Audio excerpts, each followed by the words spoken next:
My name is Ninja, OG over here from PlayerEssence, and welcome to the PE Nintendo Switch and gaming news video. Today, we've got some great topics, like always, so let's go ahead and get right into it. Overcooked Special Edition update brings silky smooth frame rate to the Nintendo Switch in addition to a bunch of other great fixes. So Nintendo Life writes that they rather liked Overcooked Special Edition, which I haven't covered much on this channel. When it brought the chaotic co-op cookery to the Nintendo Switch back in July, it's been very popular on other platforms previously, of course, but there is nothing like playing on the Nintendo Switch on the go in tabletop mode with a friend. Is there? Unfortunately, there were a handful of performance issues which slipped through the net, and Team 17 today is proud to announce the first patch which will make the addition of Overcooked very special indeed. So general improvements to the frame rate have been added in across the entire game, improvements to the controller inputs as well. HD Rumble no longer activates for all the players when player 1 carries out an action.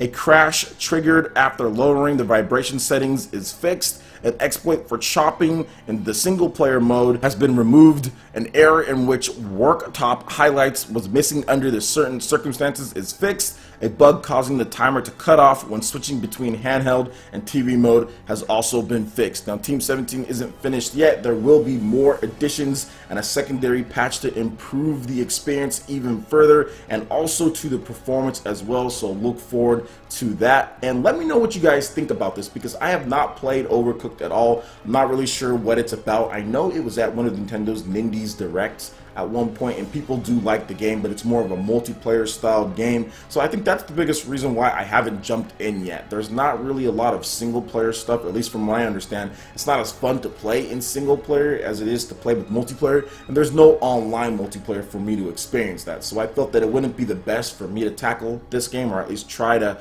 play it, just because I don't have anyone to play with here, because no one likes video games, and my daughter only plays Super Mario 3D World at this point, and she's kind of moved on from that because she's already put like 300 hours into it, or whatever the case is, or 200 hours, I don't know. She's played a lot of that game, so we're trying to find her next game, and I don't think Overcooked is going to be that. So let me know what you guys think about this. For those who have played the game and who can play the multiplayer and experience it, was it really that rough at the beginning of it? I did hear a lot of people complain about the frame rate and stuff, but it seems like they've fixed things quite a bit, and people are now enjoying it with this update or this patch that's been released. So let me know what you guys think about Overcooked on the Nintendo Switch in the comment section below. Alright, and moving on to the next article here, we have some great information and a brand new trailer for Fire Emblem Heroes Introduction #1. And you guys all know, because we're talking about Fire Emblem Awakening here. It is time. My favorite Fire Emblem game of all time. So Chrom, Robin, male, Cordelia, Frederick, Lucina, Robin, female, and Lissa all join the fray in this brand new trailer. So Koei Tecmo has released the first in a series of Heroes Introduction trailers for Fire Emblem Warriors. First trailer features the following characters like I talked about. All of them there are all in this trailer that you guys are checking out. And Fire Emblem Warriors is due for the Nintendo Switch and new Nintendo 3DS on September 28th in Japan and October 20th in North America and in Europe. So one thing about this trailer here that I thought that was interesting is because you have these Awakening characters, but Robin, female, and male. It's like, okay, they're pretty much the same character. And then I want to see the differences between Lucina and Chrom. There are differences in the game, but they fight so similarly because obviously, spoiler alert, Lucina is Chrom's daughter. I think at this point that's not even a spoiler, right? Everyone knows that Lucina is Chrom's daughter. So anyway, so yeah, that's there. So they fight pretty similarly. Robin, female, male. Okay, so pretty much for real, you have about 1, 2, 3, 4 characters in here. So we'll see how they differentiate the two as far as Chrom and Lucina, but I don't know. Cordelia is looking good. I do like her and her Pegasus Knight that she has. Lissa's actually looking really good too because she has this huge axe as well, and I like the magic users. So both Robin, female and male, both of them, they look good as far as their attacks and what they can do in there. Frederick, I haven't seen a ton of gameplay with him, but I bet he'll be okay as well. I'm going to be tearing it up with my waifu Lucina and Chrom. I like Chrom and I like Lucina. They're both really cool. And female Robin's going to be good too. So Fire Emblem Awakening, like I said, has a special place in my heart. If you haven't seen my what was it, my vlog, yeah, my PE vlog, where I talk about why Fire Emblem Awakening is so special to me. Please check that out when you get a chance. I'll have it linked in the description below, and I'm pretty sure some of you guys have already watched that. So yes, it's a very special game to me, so I'm really excited about these characters in the trailers and what else do they have to offer. I'm not sure if this is going to be it as far as the Awakening characters. I'd like to have a few more from the roster. I mean, there's a couple more that I'd like to see, but overall, not bad for this, and I'm pretty sure they're going to have some secret characters that you can unlock and stuff like that. I don't know if they're going to announce all the characters before the launch of the game. Maybe that they will. I'm not sure if they did that with Hyrule Warriors either. Maybe they did that with Hyrule Warriors. I'm not 100% sure, but I do know that like it would be nice to have some secrets and they're like, hey, you can unlock this character after doing this. So let's hope that they don't announce everything, but I wouldn't be surprised if they did before the game launched. They just said everything was there, and I'm fully expecting there to be some type of DLC packs. Even though they said that they're not doing DLC, I fully expect there to be some type of DLC pack with other Fire Emblem heroes out there and warriors. So yeah, man, we'll see. We'll see what happens going forward in the future. But what do you guys think about this brand new trailer, this Awakening trailer? And are you going to be picking up Fire Emblem Warriors on the Nintendo Switch, or maybe even the new Nintendo 3DS? Let me know in the comment section below. Alright, and moving on to the last article here. SEGA announces its TGS 2017 lineup. SEGA has opened its official Tokyo Game Show 2017 website and announced the lineup of games it will bring to the event. So let's go over some of these because there's a lot of stuff because they also own Atlas as well. So the SEGA titles, a certain magical virtual add-on for the PS4 and PS Vita. I don't know what that is. I've never heard about that title. We have DX2 Shin Megami Tensei Liberation, which is an Android iOS game. Hatsune Miku Project Diva Future Tone DX on PS4. Phantasy Star Online 2 for the PS4, PS Vita, and PC, which...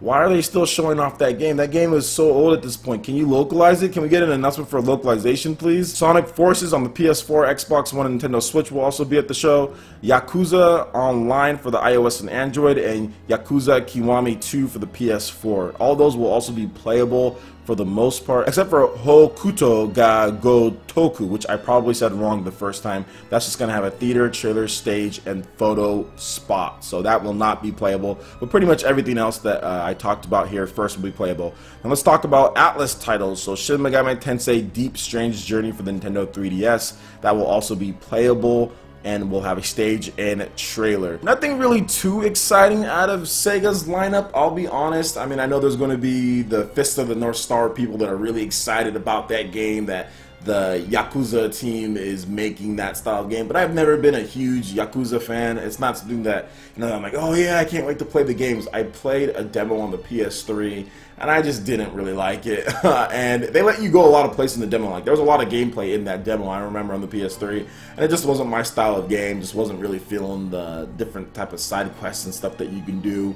So yeah, so I'm not really excited about this Fist of the North Star game made by the Yakuza team. And really, there's not anything much else. I mean, you have Project Diva, which looks okay. Sonic Forces, once again, we've seen quite a bit. I'm still wary on that. They're going to have it playable. It's coming out later this year. It's $40, so we're going to have to wait and see on that game. They did a good job with Mania, and I'm pretty sure Sonic Forces will be like one of the better Sonic 3D games that we've seen out there, but we still need to wait and see. Do not want to start getting hyped for that, because you all know what happens with 3D Sonic games. The Sonic cycle is still in effect until it's actually broken for the most part. And guys, I know Colors is good. I know that Sonic Lost World is okay. I absolutely know that Generations is okay. But I'm talking about that real Sonic game that brings things back. Like Sonic Mania brought things back for the 2D Sonic when it comes to just like reviews, when it comes to what people are saying. Like, that's what I'm talking about with the 3D Sonic games. Like, I need to see like the reviews, and I need to see exactly people saying, okay, yeah, they haven't done this, this, and this on there. So it's definitely a step above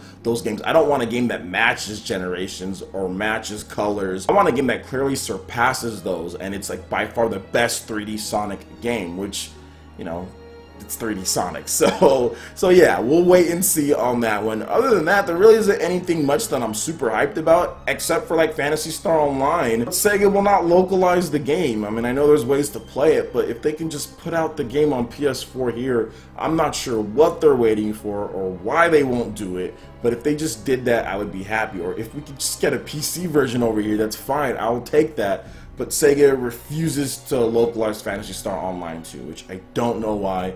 but whatever, man. Like, at this point, like I said, I've already given up hope on that game. So really, Sega's lineup is kind of lackluster. I'm thinking Capcom's lineup is a little bit better because they have that value package with Resident Evil Revelations 1 and Resident Evil Revelations 2.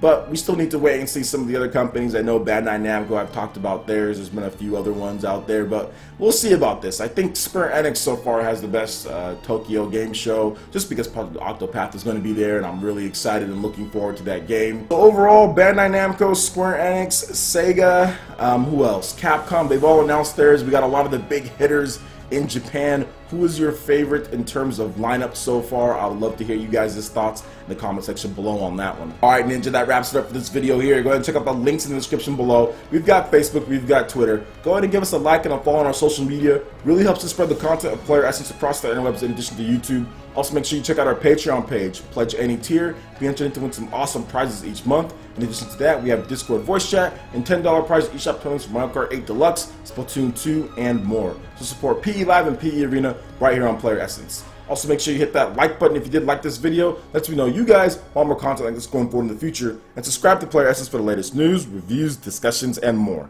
Thank you so much for watching, and we'll catch you, Ninja, for the next video. Peace.